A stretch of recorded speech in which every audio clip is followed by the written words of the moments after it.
Welcome to The Explainer. Every now and then you hear a business story that sounds almost like a movie, a real David versus Goliath tale. Well, today, we're breaking down one of the biggest, how a tiny, struggling startup went head-to-head with a global giant. And you won't believe this, how one single, arrogant laugh ended up sealing a multi-billion-dollar fate. All right, let's get right into it. So get this. Those words right there are from Netflix co-founder Mark Randolph. He's talking about the exact moment he and Reed Hastings went to Blockbuster and offered to sell their little company for $50 million. And the Blockbuster CEO, he didn't just say no. He laughed him right out of the room. I mean, talk about an insult that would come back to haunt you, right? It's a moment that literally echoed through business history. And just look at the reversal of fortunes here. It's wild. In just a little over a decade, that laughing giant was bankrupt, gone. And the tiny company they made fun of, well, they were on a clear path to global domination. So the big question is, how on earth did this happen? How did the tables turn so dramatically? Okay, so let's set the scene. Our story starts in 1997, and it doesn't begin in some fancy boardroom with a bunch of suits. Nope. Like a lot of great ideas, this one started with a moment of pure, everyday frustration, something I think we can all relate to. And remember, this is when the internet was just starting to become a thing for everybody. $40. That's it. That's the late fee that Reed Hastings, the co-founder of Netflix, got slapped with from Blockbuster for a movie. But for him, this wasn't just annoying, It was a light bulb moment, an epiphany. He suddenly realized the entire video rental business was basically built on punishing its own customers. And right then and there, he just knew there had to be a better way to do this. I mean, think about it. This was the Blockbuster experience, right? You had to drive to the store, pray the movie you wanted was actually in stock, and then you had to rush back to return it on time or else, bam, those painful late fees.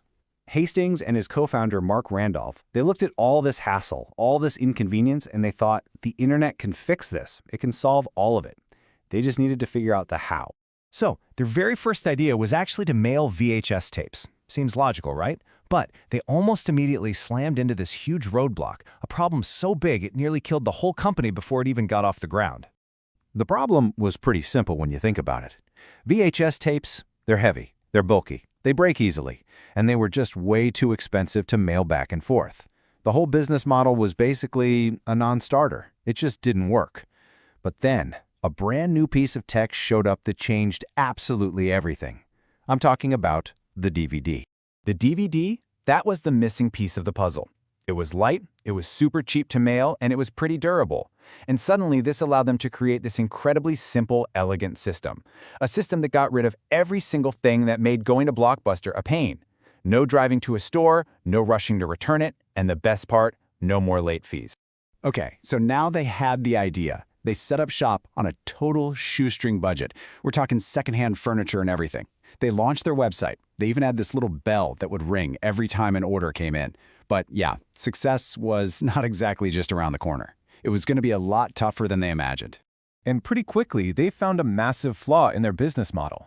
See, they offered people the choice to either rent or buy DVDs. And what were most people doing? They were just buying them. Now that might sound good, but it was a huge problem. Their whole long-term plan was built on renting the same DVD out over and over and over again. That's how you make real recurring profit.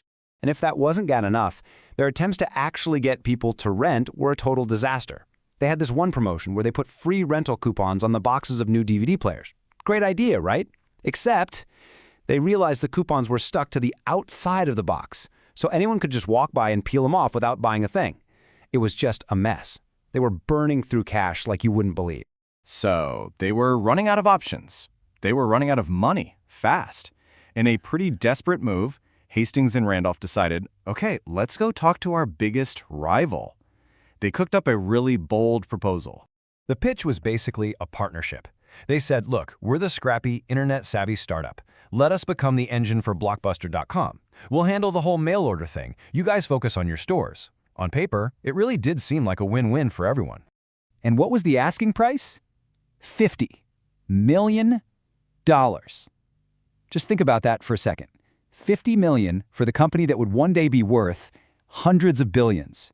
And the response from Blockbuster's CEO, a guy named John Antioco, he just didn't get it. He didn't see the future, he didn't see the threat. All he saw was this tiny, little niche internet company, and he just laughed. laughed them right out of his office. It was a complete and total dismissal. But you know what? That rejection might have been the best thing that ever happened to Netflix.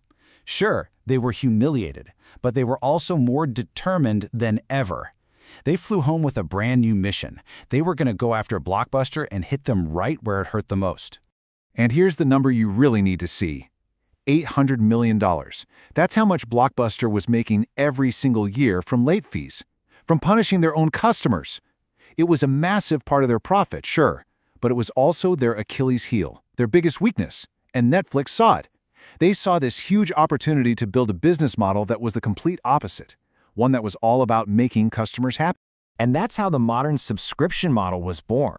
The idea was brilliant in its simplicity. For one flat fee every month, you could rent as many movies as you want, keep them for as long as you want, and there were absolutely no penalties, ever. It was a truly revolutionary idea because it solved the single biggest thing that people absolutely hated about renting movies.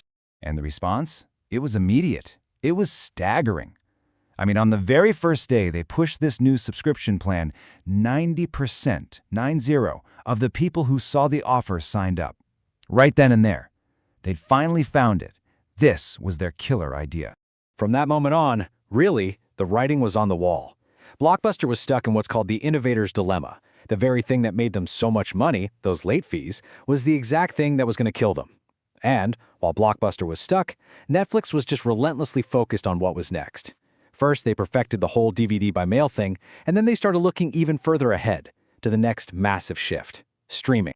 When you boil it all down, it was just two completely different philosophies. Blockbuster's model was all about squeezing every last penny out of its customers. I mean, they even charged you for not rewinding your tapes. Netflix, though, they were obsessed with the opposite. They wanted to make the whole experience better, easier, and just more convenient for you. And here's the big takeaway, right? This story isn't just about Blockbuster. It's a pattern we've seen over and over again. You have these giants who think they're too big to fail, they get comfortable, they get slow, and they laugh at the little guy with a new idea knocking at their door. And almost always, they end up sharing the exact same fate. And today, well, the results kind of speak for themselves, don't they? That tiny little company that Blockbuster could have snapped up for just $50 million is now a global entertainment monster. They have fundamentally changed how the entire planet watches movies and TV shows. So yeah, the story of Netflix and Blockbuster really is the ultimate cautionary tale. It's proof that no company, no matter how big, is invincible. It shows that the next big disruption is always just around the corner.